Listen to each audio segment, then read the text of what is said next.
Hello there, Hendrick Chrysler, Dodge Jeep Ram. This is Coach Stephanie with part 2 of your mystery shop. I submitted a request via your website on October the 2nd at 1:17 p.m. I did not receive a phone call until October the 3rd from Tanya at 10:42 a.m. and I actually did not see the phone call until later that evening. And so I did call back on Sunday and I didn't get a hold of anybody, so I left a voicemail. I left a message with the secretary, and then I tried calling back on Monday morning and didn't get a hold of anybody. But then I did get a phone call from Ariel actually yesterday. Um, so let's take a look at that really quick because I'm actually going to give you credit for the very first attempt, but I do want to show you where I did speak to Ariel yesterday at 4:17 p.m.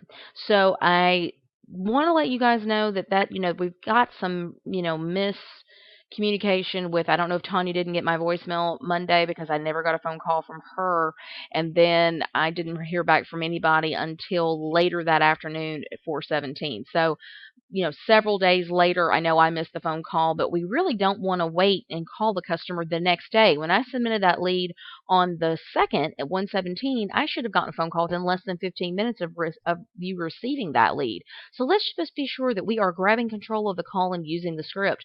So I talked to Ariel. Ariel, be sure once you hang up with the customer that you send them an email within less than 15 minutes of speaking to them so that you can get them information that they may not have written down during your conversation, and also so that you can continue building rapport with that customer. I actually never received a phone call from your dealership. I checked my spam folder and, nothing. So, I was really a little surprised that I never got any type of an email communication. I've double checked it. You definitely had the correct email address. So you want to be sure once you hang up with the customer that you send them an email, like I said, within less than 15 minutes. The email should have an attention-grabbing subject line that's clear who it's from. You want to thank the customer, for their time on the phone. You want to confirm next steps and remind them of whatever you agreed to. I believe we actually agreed that you would follow up with me. So you want to be sure to remind them of the day you're going to follow up with them. You want to give them a value statement about your dealership so that you make your dealership stand apart from the competition. Then you also want to be sure that you get them, a complete signature file with a link to your website and a link to your email address so that they can go back to the website if they want to look at additional vehicles or additional price quotes. And then you want to be sure that the email has a complete signature file, like I said, also so that they've got a way to email you if they'd like to. Then you want to be sure that the email is free of spelling and grammatical errors.